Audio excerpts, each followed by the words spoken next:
What's up YouTube fam, Robbie here, and today we're back with another installment of the trail trials, trying to see the trail, the new, the hot commodity, the disc that everyone loves. Well, I guess not everyone. There have been actually quite a few comments about people who do not like the trail. Compared to the tried and true, the workhorse of 10 speeds, the one that's held its name on history for a considerable amount of time, put your hands together for the Innova Beast. Right, that's silly. This isn't Innova's Beast. This is Greninja. Like, what are you doing, dude? My bad. But today we're gonna see how does the Beast compare to the trail for the arm of an amateur. Before we dive in, we have to ask the most important question of the day. How you doing today, Cody and Joe? You have me doing? So catch me if I fall.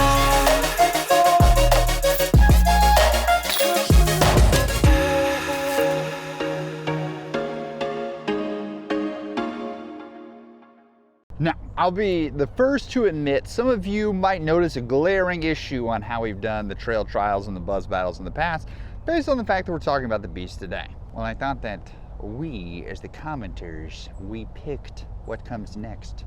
And the next vote was for the Discmania TD. Are you a traitor? I don't believe so, but I have to admit that I don't own any Discmania TDs. So, talk to the guys at the warehouse. We're gonna solve that issue and get that taken care of, because thanks to foundationdisc.com, the sponsor of today's video, you can find a variety of needs and purchases available to you in the disc golf world, whether that's apparel, whether that's accessories like a Robbie chalk bag, or just new, hot, fresh discs, custom stamped options. There's a variety of things available. Head over to foundationdisc.com. And if you want to review the Discmania TD before I get to review it, you can go ahead and order one. And with Foundation Care, you get to try it for free. And if you happen to not like it, you can trade it in for another disc of equal or lesser value.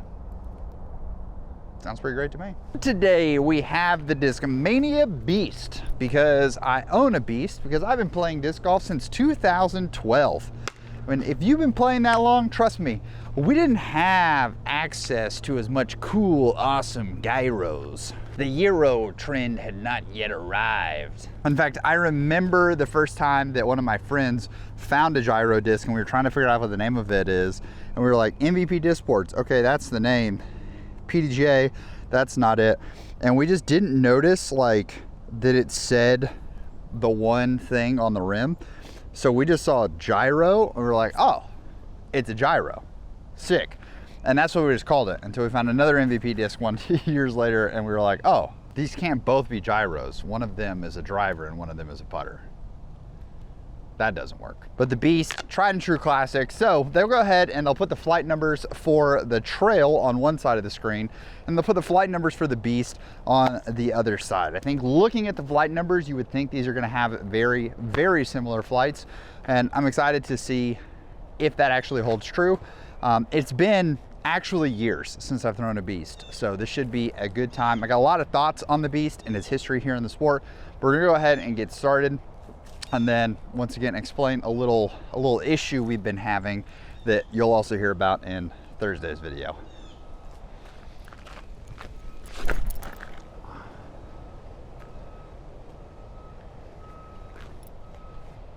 Okay, we kind of went low power on that one. We just kind of made sure that we try to zip it.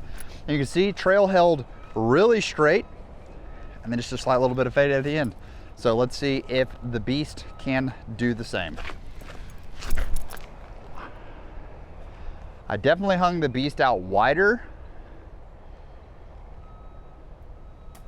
Yeah, hung the Beast out significantly wider, and it faded more, which gives me thoughts or feelings that the Beast may be more overstable just straight off the rip, but obviously we got a lot of time to figure that out. Now, in a shocking series of events, we actually threw 2 pretty good shots towards the basket, which leaves us plenty of time to walk down the fairway and share some thoughts with you guys real fast.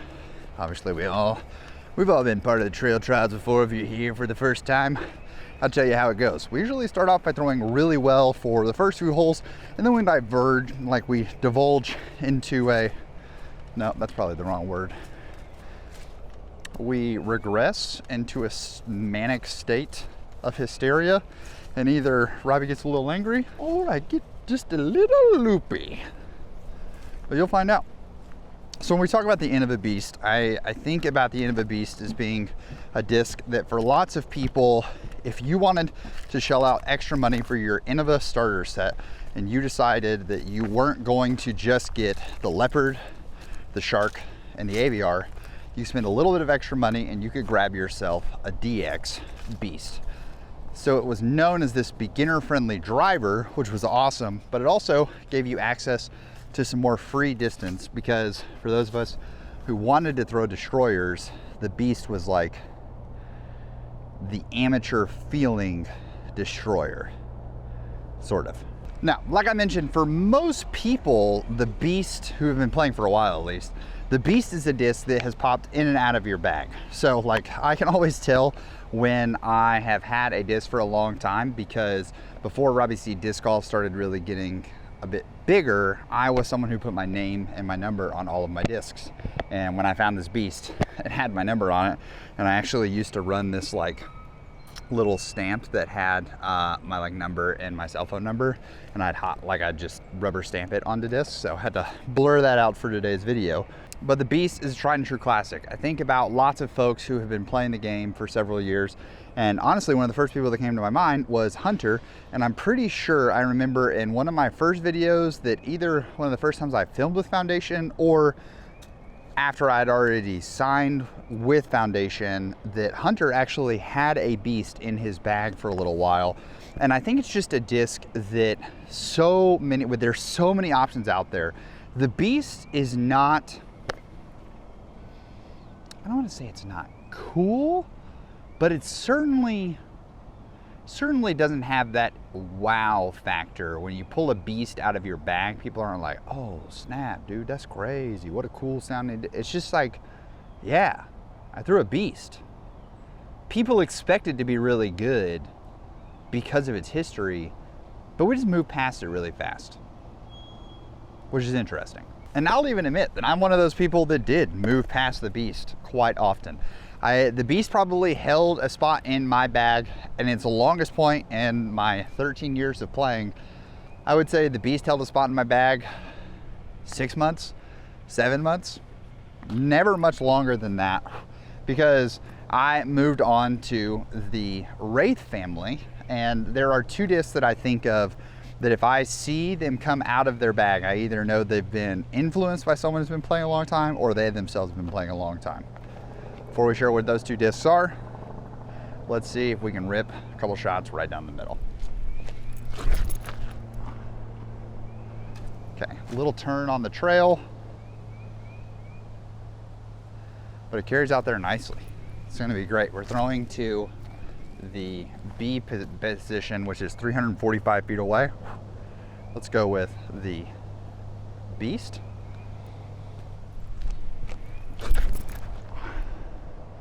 Okay, we didn't hit the Beast as well as we hit the Wraith or the trail. Just didn't commit to really pulling it through. I've got to like focus on either locking my head position in so that I can send the hand as much as I want to, or I've just got to be more comfortable sending the hand. I think that's where I'm having this issue right now, where I'm just not gripping the disc near tight enough to actually throw it with some power and some spin and some hit. But then I'm not locking my body in to let because if I do grip it too hard, I'm not locking my body in, so then I end up grip locking it. It's like putting the proverbial form horse in front of or the buggy in front of the horse. You guys get what I'm saying. The two discs that I think of, if you pull this disc out of your bag and you throw it, and of course, as amateurs, I think it's really fun that we like kind of share trade secrets with one another, right? And we go, oh, I threw this here, what'd you throw here? Things like that. That's another thing that you'll find just really doesn't happen that much in pro tournaments. Like, they're not standing there going, oh man, that was a really cool shot, Calvin. What'd you throw there? Like, especially if Calvin was first off the tee, they're not sharing that information because they're trying to get competitive advantages, but also they just kind of know each other's discs. And if you see an Innova Pro throw a driver, 9 times out of 10, you can assume what it is. But the first disc is obviously the Beast. I think if people pull a Beast out of their bag, I'm always like, wow, that was a cool throw. that's awesome that they're like still rocking the Beast. But I mentioned the Wraith family, which takes me to the other one. Didn't want to point out real fast that, like I said, we didn't get a hold of the Beast near as well. Ended up, let's see, on the 345-foot hole, 3, 4, 5, 6, 7, 8, 9, about 27 feet away. So a little over a 300-foot shot, and then the trail pin high on the 345-foot hole. So feels good. It's not like we're getting like terrible distance right now. I just think that we're getting that like 320 to 345 foot range pretty consistently out of my arm. But I don't know that unless I like really lock things in, that I'm getting much more. But the second disc that we've been teasing for the whole hole now is the Orc. The Innova Orc. Have you heard of it? I want to say the flight numbers on the Wraith are, I want to say the flight numbers on the Destroyer are like 12.5 minus 1.3. The flight numbers on the Wraith are like 11.5 minus 1.2, 11.5 minus 1.3, probably 11.5 minus 1.3. And then the Orc is 10.5 minus 1.2. So you can, like, it has this range of the same shot, just going a little shorter each time. And so for me, I always looked at the Orc as the little brother to the Wraith, but the more overstable cousin of the Beast. If you wanted a little more easy turn, easy distance, you went with the Beast. If you want a little more fade at the end, you go with the Wraith. But it's funny being here now, because I would say that what I'm seeing immediately, at least on this Champion Beast, is that if you want a little more fade out of the trail, the Beast is a great alternative, which means that if you want a consistent fading trail, the Orc may be what you're looking for. Is this all making sense? Also, for those of you out there, have you ever, we have a lot of COVID golfers that are like, that you found the sport during COVID, so I think that the Orc has really lost its luster to a lot of people. I'm sure there are lots of folks, like, comment down below if you've never even seen someone bag or throw an Orc before. Because I think going back to 2012, Robbie, for someone to say like they play disc golf and they've never seen someone throw an Orc, that would blow my mind. But that's just kind of like the state of disc golf that we're in now. But obviously you don't have to just backhand these discs. You can forehand them. So we're gonna throw a couple forehand trails and forehand beasts, see what we've got cooking.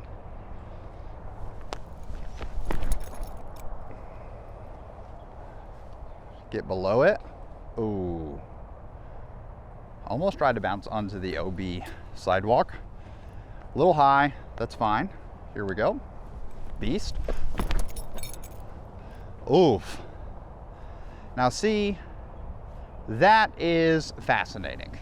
That's so perplexing to me. Because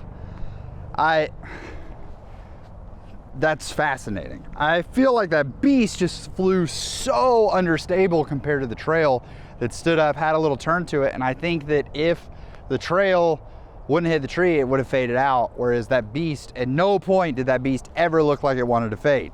Huh?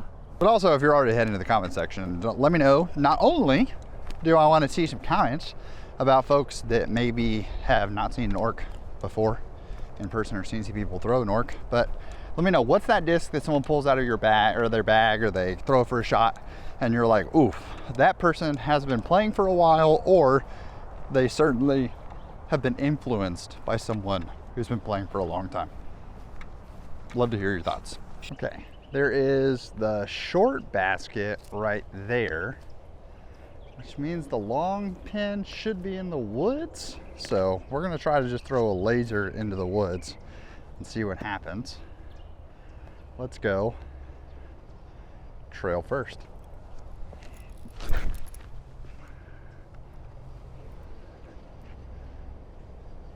Well, he definitely threw a laser, it just was a little right. Beast? Okay, there we go. So now that we got a hold of that Beast and we actually ripped it, it turned on Anheuser. Am I starting to change my opinions immediately because it took one forehand and suddenly that beast is getting a little flippy on us. Interessante. You can also feel that we're in the sun, so we're getting a little warmed up, we're getting a little loose. Thankfully, we've got a couple holes left to really open up on these things and showcase it. But it definitely feels more like a history lesson in Innova and older discs.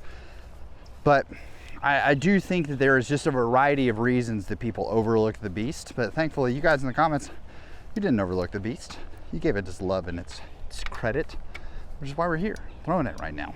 So excited for that. We won't ask necessarily for what the next episode will be, because the next episode will be the TD, but be thinking about what else you want the trail to be compared to, because after the Dismated TD episode, we'll be firing off looking for what to compare to next. Wide open field. Here's the chance. I'm gonna be honest, guys. I don't embrace my full M&M each time.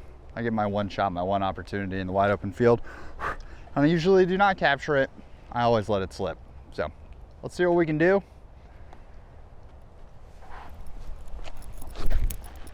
Yep, slipped. There it is. So it's early. That's what happens when you throw amateur arm. Trail's gonna fly straight. It's gonna go over stable. Let's see if we can actually get some air out of the beast.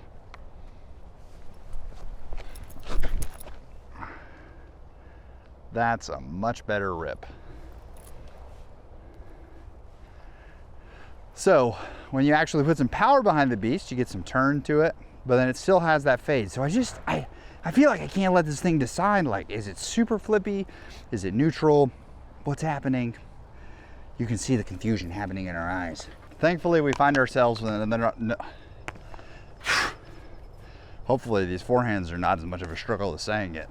Thankfully, we find ourselves with another opportunity here to throw a forehand. Basket is off to the right, so you kind of want to punch straight at the silver basket that's ahead and then let it fade out. So we're gonna hope that we can get some fade, which means that based on how flippy this beast was the first time we threw it on a forehand, I want to throw it on some pretty steep hyzer. That's another beautiful part about throwing things on hyzer, is that if you throw an overstable disc on hyzer, it's just gonna ride that line. Hyzer meaning the outside edge of the disc is down, and even on a forehand, that means that outside edge of the disc is down. You're creating these hyzer angles. If it's understable and you throw it on hyzer, that'll cause it to, the hyzer makes it want to go one direction, but the understability makes it want to go another, so you can get some more free distance and some flip up flights out of it. So let's see what happens when we try to throw this. Yeah, see? Beautiful, easy flip up, and that is going to be absolutely parked under the basket. Let's see if we can do the same thing with the trail.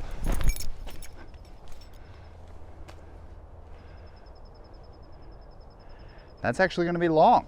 So fantastic. Just two little, hopefully, chip forehands up there, but you can see we started both of them on hyzer. If they play it back for you in the editor booth, you can see we started on hyzer and they both kind of instantly stood up to flat, which is fantastic. I really like that out of these.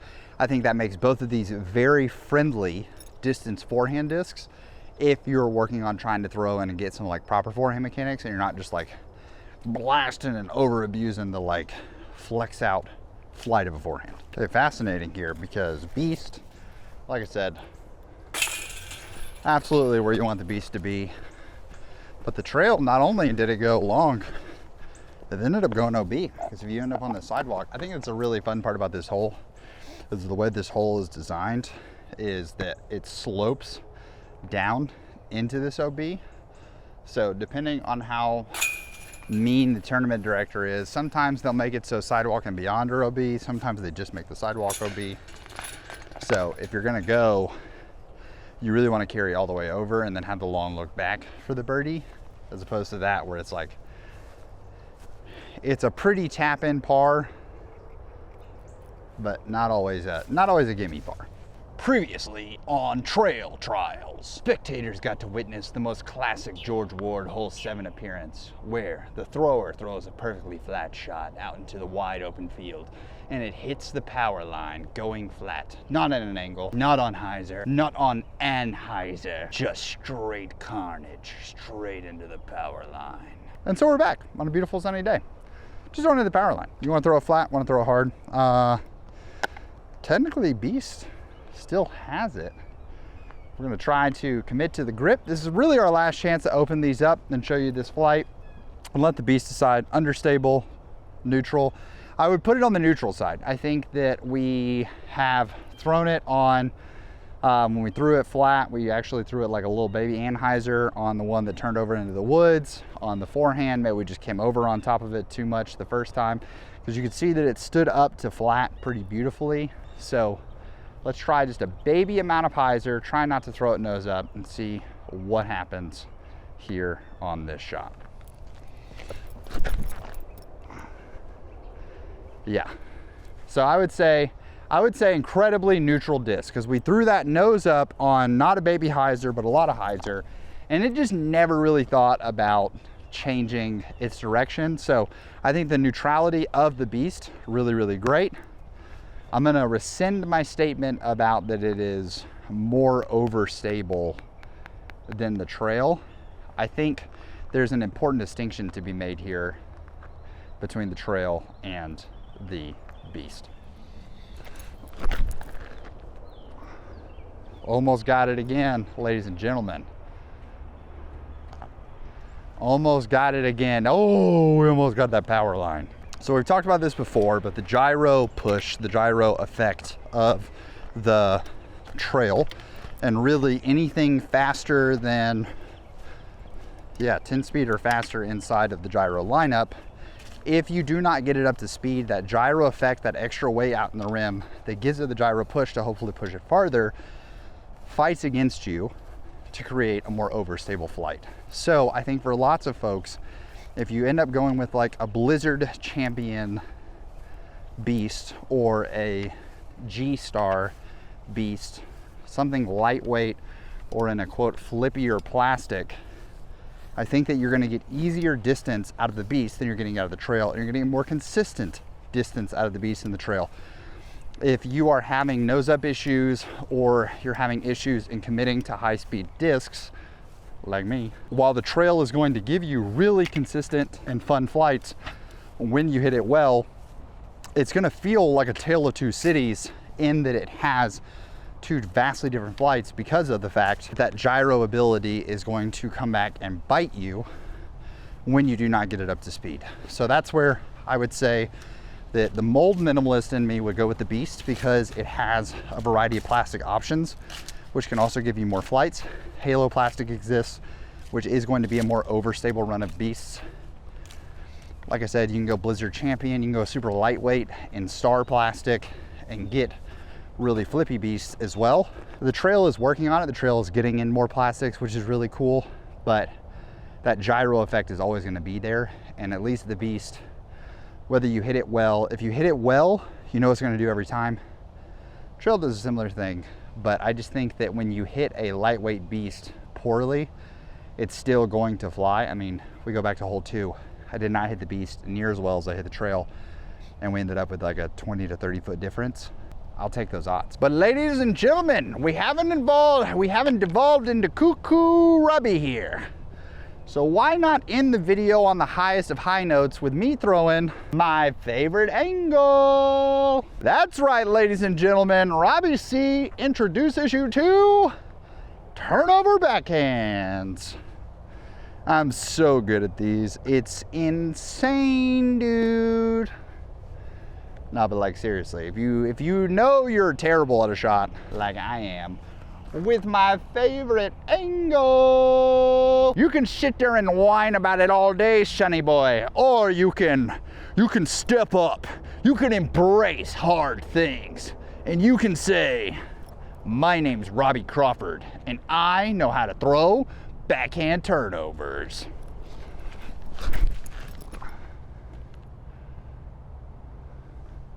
Oh yeah.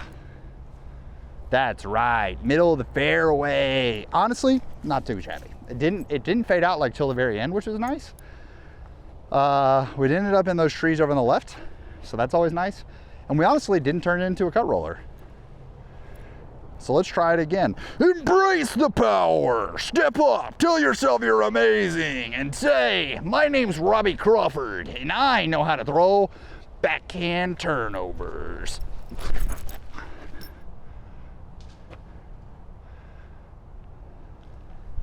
That one was significantly worse.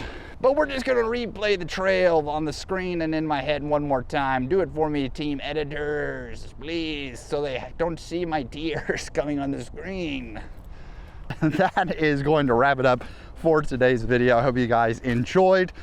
Make sure you check out the Beast. I really do. I think you'd be hard pressed to find someone at Foundation who doesn't believe in the Beast and think that it's also like a really good sneaky disc.